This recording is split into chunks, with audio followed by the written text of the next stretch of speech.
For years, I have watched WWE with awe. I have watched it with excitement, curiosity, and a deep fascination with the thin line between performance and reality. Show after show, match after match, I have followed WWE through television and its YouTube channel. I have watched heroes rise, villains fall, friendships break, championships change hands, and entire arenas erupt with emotion. Yet I have also listened to the critics. Some dismiss professional wrestling because its stories are planned. They point to the rivalries, dramatic entrances, and carefully constructed characters and declare, "It is staged, it is not real." But perhaps they are asking the wrong question. The question should not simply be, is the outcome predetermined? The greater question is this: what does it take to step into that ring, place your body in another performer's hands, absorb the falls, endure the pain, remember the choreography, tell a convincing story, and still make thousands of people believe? Today, I want the critics to understand something. We are in the presence of modern gladiators. Long before WrestleMania, Raw, SmackDown, or NXT, enormous crowds gathered inside the amphitheaters of the Roman world. They came to witness gladiators enter the arena. The word gladiator comes from gladius, the Latin word for sword. Gladiators were trained combatants who fought before the public. Many were enslaved people or prisoners of war, although some free men volunteered in search of money, fame, or adventure. They trained in specialized schools. They learned how to use weapons, control their movements, defend themselves, and entertain an audience. There were different classes of gladiators. The Murmillo entered with a large shield, a short sword, and a heavy helmet. He was powerful and protected, but the weight of his equipment could slow him down. The retiarius fought differently. He carried a net, a trident, and a dagger. With little armor, he relied on speed, distance, timing, and intelligence. The secutor, whose name meant pursuer, often fought the retiarius. He had to chase down the quicker opponent before exhaustion overcame him. Even in ancient times, the audience was not merely watching violence. It was watching contrasting characters and fighting styles. Power against speed, armor against agility, pursuit against escape. Does that sound familiar? Today, WWE audiences also recognize different kinds of warriors. Some performers dominate through strength. Others use speed. Some rely on technical wrestling, aerial movement, psychology, intimidation, or endurance. The weapons have changed. The costumes have changed. The consequences are no longer intended to be fatal, but the theater of opposing styles remains. Among the most famous ancient gladiators was Spartacus. He was trained as a gladiator in Capua before escaping with other fighters around 73 BC.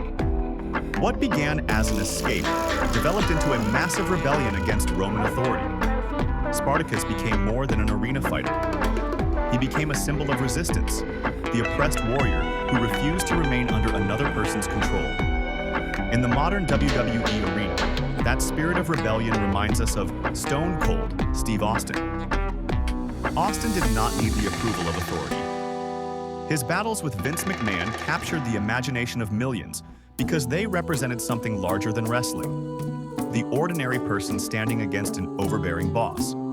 When the glass shattered and Austin walked toward the ring, audiences knew rebellion had arrived. Another famous ancient story concerns Priscus and Verus, who fought during the inaugural games of the Colosseum in AD 80. According to the Roman poet Martial, the two gladiators battled so evenly and demonstrated such courage that neither could gain a decisive advantage. In the end, both men were reportedly granted victory and freedom. Their story reminds us that a great contest can elevate both competitors. Consider The Undertaker and Shawn Michaels at WrestleMania 25. The Undertaker won, but both men emerged as legends because of the story they told together. Consider John Cena and CM Punk at Money in the Bank 2011. Their opposing personalities, philosophies, and relationships with the WWE establishment created an unforgettable collision.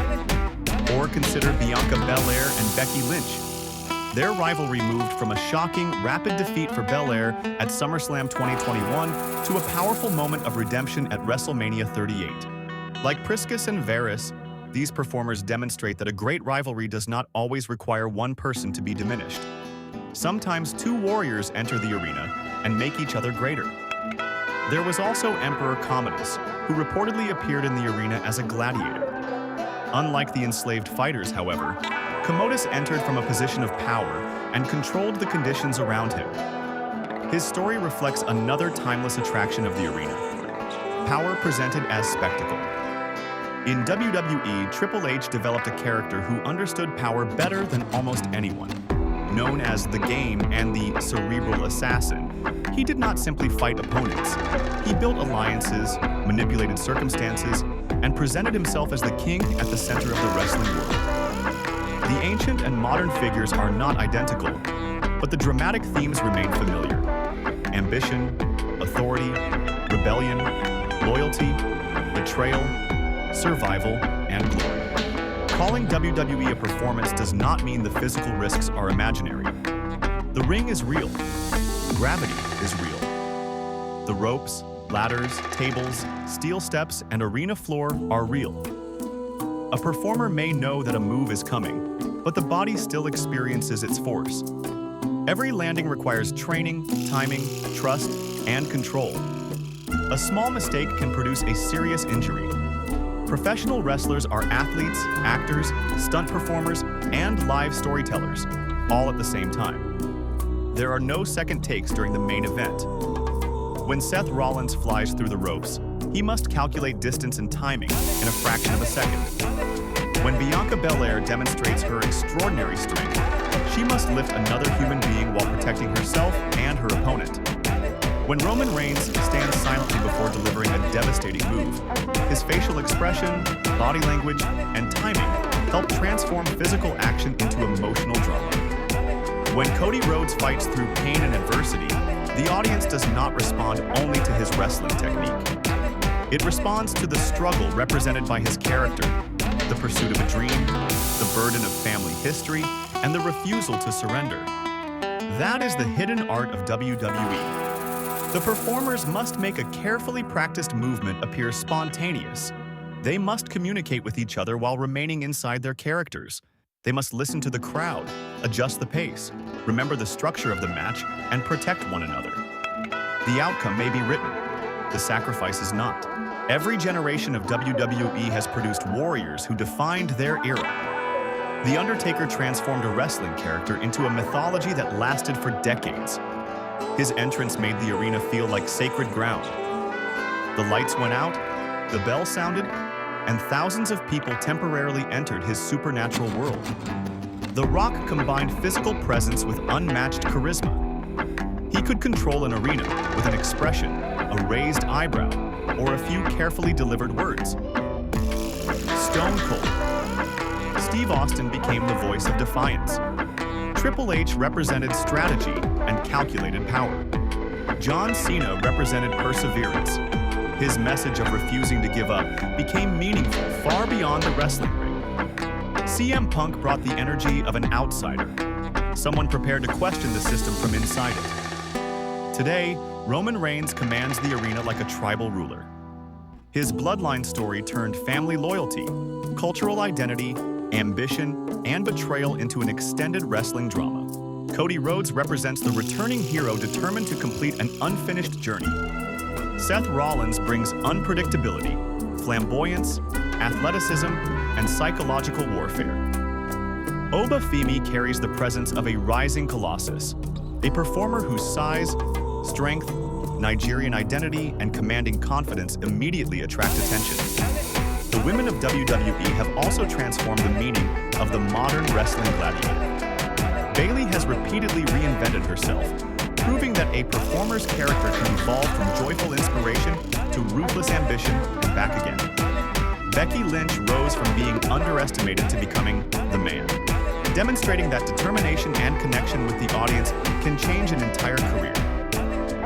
Bianca Belair combines power, speed, athleticism, confidence, and style. She does not simply enter the arena. She announces that she belongs at its center. Performers such as Rhea Ripley, Charlotte Flair, IYO Sky, Asuka, and many others continue to show that courage, spectacle, and commanding presence are not limited by gender. These women are not standing outside the arena admiring its warriors. They are among its greatest warriors. Still, we must not romanticize ancient history without acknowledging its cruelty. Roman gladiators often lived without freedom. Their contests belonged to a society in which human suffering could become public entertainment. Although not every match ended in death, injury and death were genuine possibilities. WWE performers enter a different kind of arena. They are trained professionals participating in coordinated entertainment. Their goal is to create the appearance of combat while reducing the risk of catastrophic harm. Ancient gladiators fought under systems of violence and domination. Modern professional wrestlers cooperate to produce the illusion of conflict. That difference matters. Calling WWE performers modern gladiators should therefore be understood as a metaphor. It recognizes their discipline, bravery, spectacle, physical sacrifice, and ability to command enormous crowds. It does not suggest that modern entertainment is equivalent to ancient enslavement or combat to the death. The connection is found in the arena itself. The entrance, the costume, the character, the rivalry, the roar of the crowd, the warrior standing beneath the lights knowing that every eye is watching. The beauty of WWE dances before our eyes. Its excitement comes not only from victory or defeat, but from uncertainty, emotion, movement, music, character, and human connection. It is athleticism shaped into theater. It is conflict transformed into storytelling. It is pain controlled through training. It is reality and illusion meeting beneath the same lights. So, to the critics who say, it is staged, I answer, yes, it is constructed. So is a film. So is a play. So is a symphony. But construction does not eliminate art. Preparation does not eliminate courage. A planned destination does not make the journey effortless. When Roman Reigns raises his championship, when Cody Rhodes refuses to remain down, when Bianca Belair displays impossible strength, when Becky Lynch stands defiantly before an opponent, or when Obafemi walks forward like an unstoppable giant, we are witnessing performers carry an ancient idea into a safer and more creative age. They do not enter with the gladius, net, and trident. They enter with music, athletic skill, character, and imagination. They do not fight for an emperor's approval. They perform for people across the world. They are athletes. They are actors. They are storytellers. They are risk takers. And when the lights shine, the music begins, and the crowd rises as one, the shadows of the ancient arena seem to return. The warriors are ready. The audience is waiting. And the modern gladiators have arrived. If you enjoyed this episode, please like, subscribe, and join us for more stories exploring history, culture, entertainment, and the remarkable people who bring them to life.